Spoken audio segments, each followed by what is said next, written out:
السلام عليكم ورحمة الله وبركاته. نرحب باسمكم جميعا بسعادة الأستاذ سعد المشحن، نرحب كذلك بفضيلة الشيخ عبد الله بيان نائب رئيس جمعية تحفيظ القرآن، ونرحب كذلك بشيخنا الشيخ الدكتور عقيل بن سالم الشمري المشرف العام على معهد الإمام الطبري ونائبي ومساعد الأستاذ أو فضيلة الشيخ عبد الرحمن السبهان. وباسمكم جميعا نرحب كذلك بكم أنتم أيها الإخوة الحضور.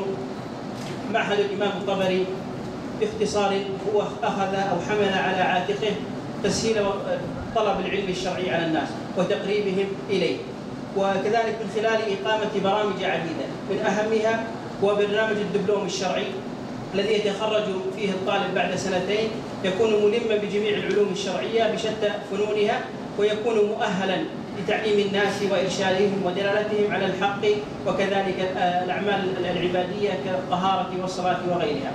شارك في هذا البرنامج في بدايته 20 طالبا، ولله الحمد أنهوا هذه السنة الأولى من الدراسة، وبقي لهم السنة القادمة، نسأل الله أن ييسرها لهم.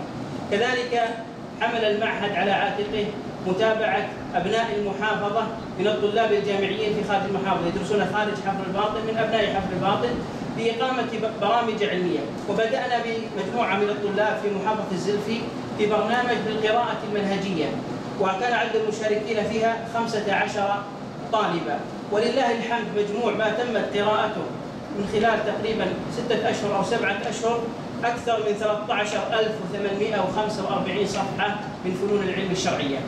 كذلك أنتج المعهد ولله الحمد عدة إصدارات صوتية بمجموع 7 سيديات أو 7 إصدارات صوتية للشيخين الفاضلين الشيخ الدكتور عقيل بن سالم الشمري وكذلك فضيلة الشيخ عبد الرحمن السبهان بشرح وتبسيط فنون العلم بشتى أنواعها في العقيدة وفي الفقه وفي الحديث لتقريبها وتبسيطها إلى الناس. كذلك المعهد أقام برنامجا لإخوة لنا قد يكونون لا نقول مهملين في جانب البرامج، لكن بحكم عملهم وانشغالهم في وظيفتهم قد يكونون بعيدا عن البرامج الشرعية وغيرهم، إخواننا الصيادلة في القطاعات الخاصة.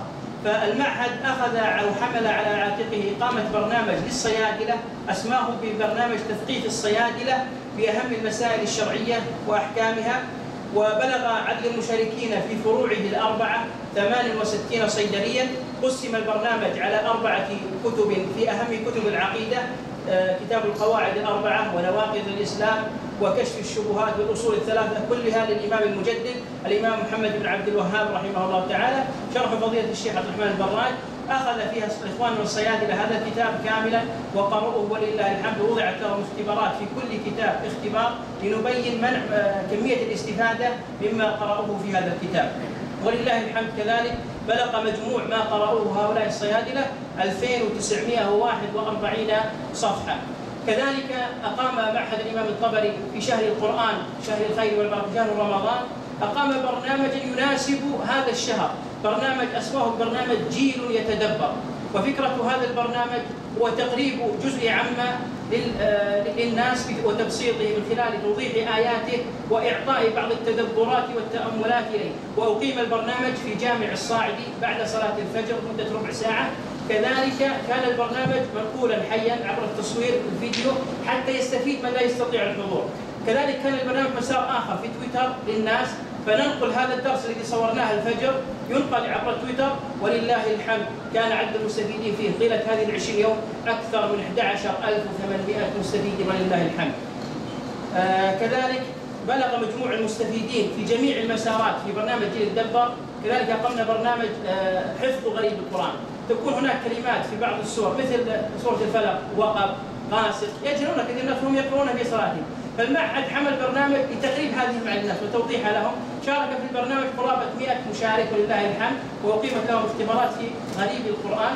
فمجموع المشاركات في برنامج جيل يتدبر خلال شهر رمضان أكثر من 11844 مشارك، نسأل الله سبحانه وتعالى يبارك فيهم. كذلك أقام المعهد برنامج لبعض طلبة العلم الشرعي اسمه برنامج قيمات، وهو تبسيط كلام ابن القيم في فنونه ومؤلفاته وتقريبها لطلبة العلم الشرعي.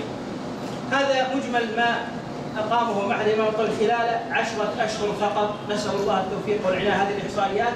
كذلك نبشركم أن المعهد سيطلق باذن الله. هو البرنامج جاهز الان، ننتظر الوقت فقط، ولولا الوقت لاطلقناه هذا اليوم، لكن ننتظر وقته المناسب. وهو برنامج اسميناه كن فقيها، وهو برنامج يخدم شباب المحافظه من طلبه العلم الشرعي وغيرهم، حيث ان العطله هذه السنه طويله جدا، فاقام المعهد برنامج مقداره اكثر من 52 يوم، أكثر من 150 ساعة علمية، أكثر من 30 ساعة تدريبية، أكثر من قراءة 2700 صفحة سيخوضها طلاب العلم بإذن الله خلال شهر 10 أو شهر 11 القادمين، نسأل الله التوفيق والإعانة.